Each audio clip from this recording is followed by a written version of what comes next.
어린 왕과 강력한 숙부가 된단 말이죠. 그 어린 조카가 왕이고 그렇지. 큰아빠가 있는 거죠. 있는 거죠. 자, 마치 이게 어디서 많이 본 구도야? 단종과 수양대군의 관계. 그렇지.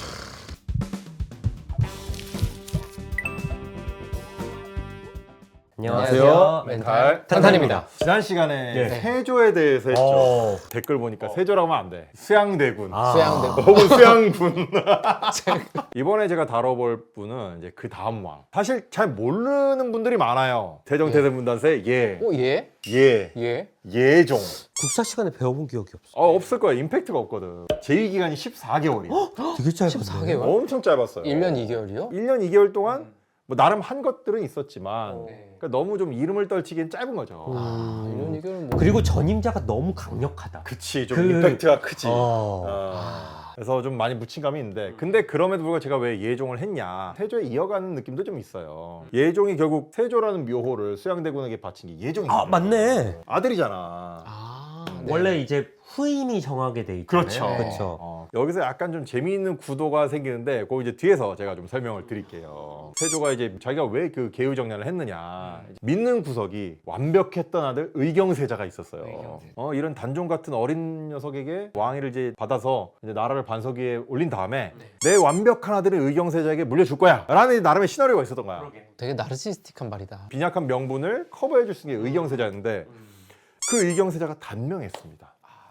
20살 때 죽었단 말이에요. 세조가 이제 어린 단종을 몰아내고 대신들에게 농락당하던 이 조선을 구했어. 그 다음에 이 완벽한 아들에게 주면 나는 이제 징검다리로서 혁명가로서 역할을 한 거야. 근데 그게 죽은 거야. 그때 남은 게 이제 두 사람인데 하나는 의경세자의 아들 월산대군. 아, 손주네요. 손주죠. 자기 나름의 이제 장손이지. 네네. 만 3살. 두 번째로 남은 게 세조의 둘째 아들, 의경세자의 동생이죠. 해양대군. 이분이 이제 예종이 되는데 만 7세. 유교의 원칙대로 하면 월산대군이 왕이 돼야 돼요. 근데 세조는 월산대군이 아닌 해양대군을 세자로 세웁니다. 왜 그랬을까? 어린 왕과 강력한 숙부가 된단 말이죠. 그 어린 조카가 왕이고 그렇지. 큰아빠가 있는 거죠. 있는 거죠. 자, 마치 이게 어디서 많이 본 구도야? 단종과 수양대군의 관계. 그렇지. 이 세조 자신이 만든 구도가 나오는 거예요. 월산대군이 세자가 되면 어린 세자와 나이 든 삼촌. 뭔 일이 벌어지겠어? 네. 보이잖아요. 나의 어떤 쿠데타가 재현될 것 같은 거야. 일종의 반복 강박에 불안을 느낀 거죠. 이러니까는 자기의 그 어떤 수치스러운 상황을 재현할 수 있으니까 네. 두려운 거죠. 그래서 둘째인 해양대군을 세자로 봉해버린 거예요. 해양대군을. 이제 살아남은 해양대군 입장에서는 어린 나이잖아요. 만 7세. 그래도 뭐 배운 건 있을 테니까 자기가 왜 왕이 됐지? 약간 이런 생각도 했을 수 있을 것 같아요. 저는 이제 생각드는 게 약간 생존자 죄책감이라고 하죠. 왜 형이 아니라 내가 살아남아서 형이 죽음이 없으면 내가 세자가 될 리 없었잖아요.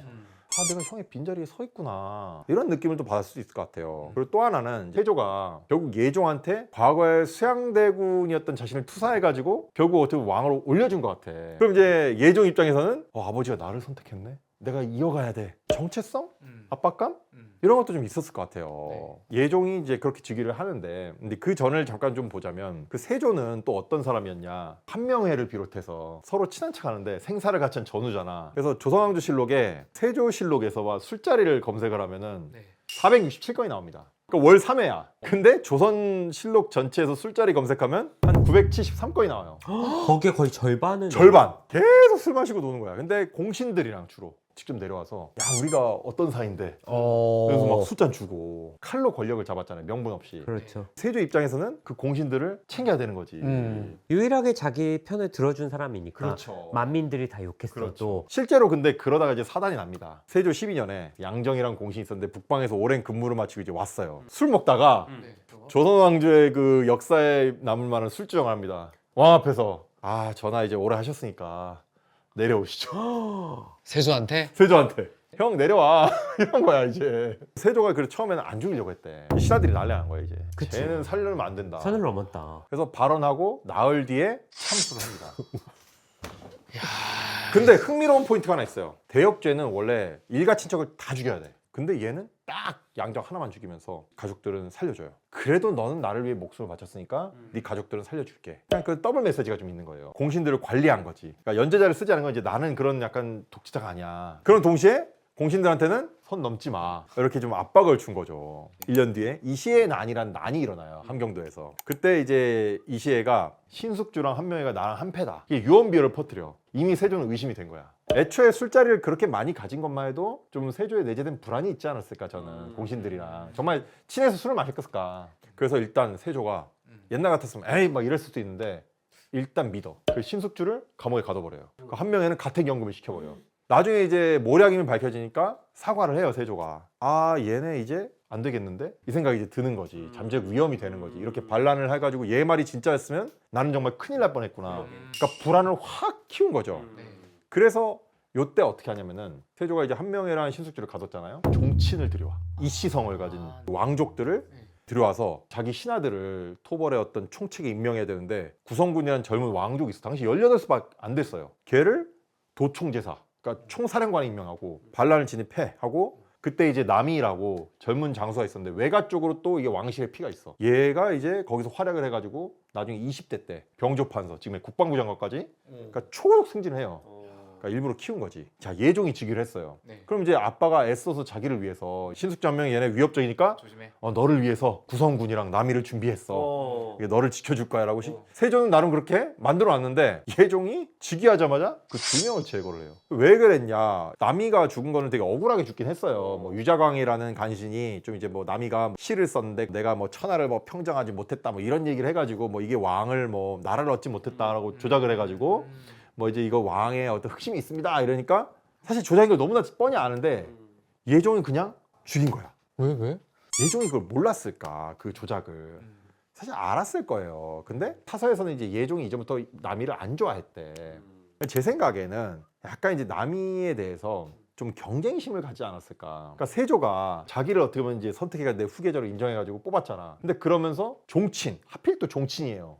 구성군이나 남이같이 이제 왕의 피가 있는 애들을, 젊은 애들을, 나이도 비슷하겠네. 나이도 비슷하죠. 활탁한 거야. 네. 세조 입장에서는 너를 지켜줄 애로 뽑았는데 예종 입장에서는 종친이고 왕실의 피가 있으면은 언제든지 엎을 수도 있는 거죠. 훈구파가 더 안정적인 느낌이 드는 거지. 예종 입장에서는. 구성군도 결국 파직하고 유배보내요. 그래서 나중에 이건 나중 얘기긴 하지만 경국대전을 만들잖아요.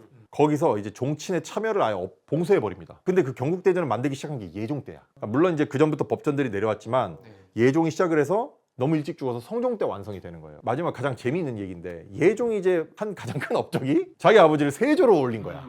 왜 세조로 했을까? 원래 올라온 후보는 신종, 예종, 그리고 성종, 네. 무난한 거였어요. 이 공통점이 뭐냐? 조가 아닌 거야. 조는 이게 아무나 붙이는 게 아니거든요.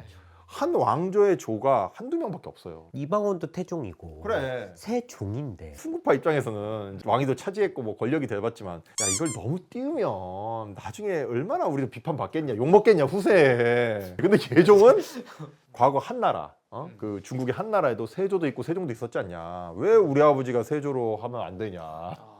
끝까지 밀어붙인 거야. 끝까지. 이제 예종의 심리를 저는 보면 두 가지가 있는 것 같은데 하나는 이제 이상화. 아버지의 어떤 부끄러움을 이제 덮으려는 거죠. 자기 아빠인 거잖아요. 그렇죠. 아빠가 좀 좋은 사람이어야 그렇지. 나도 좀 좋은 사람이니까. 정답. 오. 그런 거예요. 아버지가 떳떳하지 못하면 그 떳떳하지 못한 아들인 자기도 정통성이 떨어진 거지. 근데 우리 아버지가 세조야. 위대한 업적. 그럼 이제 나는 위대한 업적을 가진 자의 아들인 거지. 그런 부분인 것 같아요. 그리고 두 번째도 비슷한데 이제 정당화, 합리화하는 거죠. 세조가 이제 어쩔 수 없이 계유정난이로 그 위기에 몰린 나라를 구한 중흥조다 하면은 나도 권위가 올라가는 거야. 그럼 이제 나는 세조의 아들이 된 거지. 세조의 즉위를 문제 삼는 모든 논의는 반역이다 라고 책에 박아버려 그냥 땅땅땅. 그러니까 얼마나 필사적이었단 소리야 이게. 내력에 불안 톤이 있나 봐요. 그러니까. 세조도 좀 불안도가 높은 것 같고. 기본적으로 그 불안이 쭉 내려온 것 같아요. 그럼 뭐 14개월 동안 뭐 이런저런 일들 했는데 이제 메인은 이제 그런 부분들이었던 거고. 근데 더 웃긴 게 말미야 말미. 예종이 갑자기 죽었어. 이유는 몰라요. 아침에 죽었거든요. 원래 예종한테 친아들이 있어요. 제한대군. 만 4살. 왕위에서는 1순위잖아. 그리고 그때 왕이 못 됐던 월산대군. 그 의경세자의 첫째 아들이야. 그 사람도 건재해. 그럼 적어도 둘 중에 하나 왕이 돼야 될 거 아니야. 근데 갑자기 그날 오후에 자을산군 의경세자의 둘째 아들이 왕위에 오릅니다. 그게 성종이에요. 예종의 친형의 둘째 아들이 그렇지. 자을산군의 가장 큰 스펙이 뭐냐? 한명회의 사위. 어허. 조선 역사상 왕이 죽은 날 당일에 다음 왕을 증식시킨 게 이게 처음이래. 이게 유일하대. 즉위까지. 한 명의 그럼 입김이 들어간 거겠네요. 그렇죠. 합리적 의심이 되죠. 누가 봐도 그래서 이제 14개월 동안 그렇게 불안해하면서 남이도 죽이고 구성군도 날리고 아버지 세조로 하고 그렇게 왕권 강화를 해서 애썼는데 결국에는 자기가 뭐 생각했던 그런 적통이 하나도 안 가고 성종한테 간 거지. 그러니까 아마 알았으면 얼마나 허무했을까. 그리고 이제 현명회는 이후로도 떵떵거리며 잘 살았지. 그 연산군이 즉위하면서 부관참시 시체 목을 자르는 그걸 당하죠. 예종의 스토리가 그렇게 다이나믹하진 않은데 그렇게 불안에 떨면서 나름 14개월 동안 열심히 했는데 떠난 형의 그런 부채감도 느끼고 또 아버지가 얼마나 불안했고 힘들은지 아니까 자기가 아들로서 열심히 좀 이제 커버해주고 해보려고 노력을 했는데 결국 본인도 그게 좀 허무하게 가버린 거예요. 불안 톤이 있는 게 아니고 진짜 좀 불안할 만 했을 수도 있겠네요. 그러니까 우리가 이제 조선 왕에 대해서 정치가적인 분석을 한번 해봤고 예종은 뭐 너무 짧아서 이 정도로 끝났는데 다음번에 제가 이제 뭐 성종이나 뭐 연산군 이런 쪽으로 좀 해서 다음 영상으로 또 소개드리면서 보여드리도록 하겠습니다. 잘 봐주셔서 감사하고 구독과 좋아요, 알림 설정 부탁드립니다. 예, 감사합니다.